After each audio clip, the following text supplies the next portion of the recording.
When you say money in politics is bad, again, I ask you, Buddy Roemer gave you $4 million to start TYT. What did he expect in return? Should he not have given you money? Was the money not speech? It was just money, after all. It's just like a hooker, I assume. So are you the prostitute? How did this work? You can't run ads within a certain period of time. You have public financing versus private financing. Those are rules around an election. That is a completely different issue than the government saying randomly you can and you can't invest in businesses.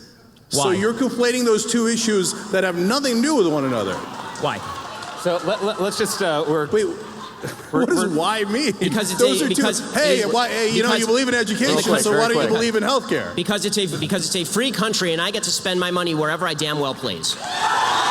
My point is that overall, if you're talking about the level of government spending, it needs to go down, and you believe that it really needs to go up. Okay, so it's disingenuous. It depends. Not on war, does it? No, but overall. Not on the war on drugs. Not on so many of those wasteful programs. It depends. But overall, you want the federal budget increased. Overall, I would like the federal budget decreased. To pretend that this is not true is to lie. Okay, and when you suggest that there is no difference between, we just have different visions of what the government should cover, these things cost different things.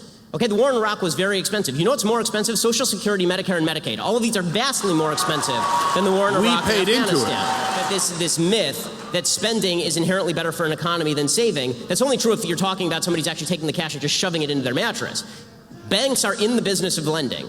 When they take the money in, they don't just stick it in Al Gore's fake lockbox. They actually lend the money back out to people to actually create new businesses and new products. You had an investor, right? When you started TYT, you were given $4 million by Buddy Roemer to start TYT. That's great. That's the way business should work, right? But that money it didn't come from a bunch of poor people buying hamburgers. It came from a very, very wealthy guy who gave you money to create a business a lot of people want to patronize. If you want better products and better services, you need more investment in the products and services. The basic name, trickle-down economics.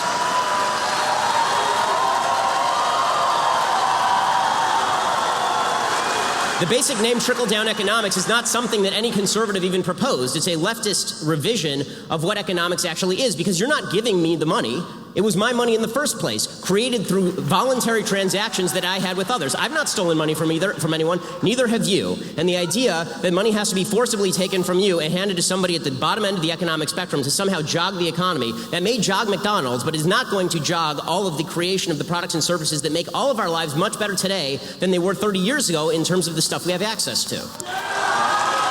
The problem with Medicare for all is that when people say that it's affordable, this isn't affordable to the person who has the Medicare. It is not affordable to the country. In fact, it is so unaffordable to the country that the state of California was a nut job leftist state, just refused to even pass Medicare for all because it would have immediately doubled the debt.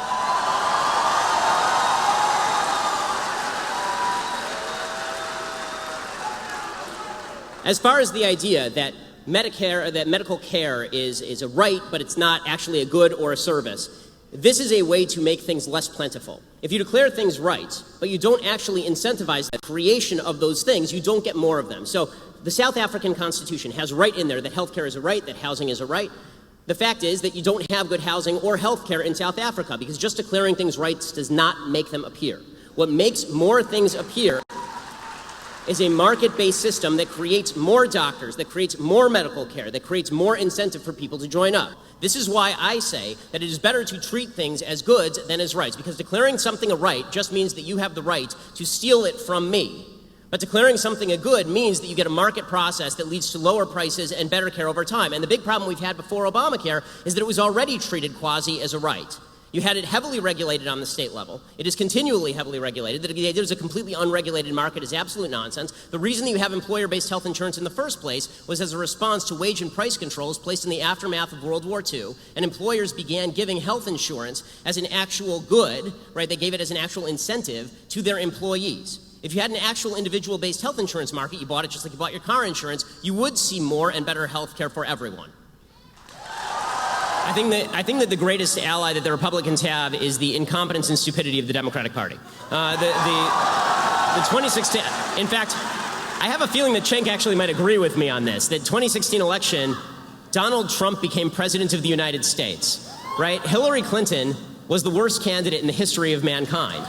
And that had, so the Republican message I never thought was a particularly losing message. I just think that what we have right now is such a polarized politics that it's going to be very difficult for anybody to pass anything in this climate. I also think that what we have almost a reactionary feel on both sides. Like, what I like about this debate is that we're actually talking about ideas, which is actually pretty rare in this sphere.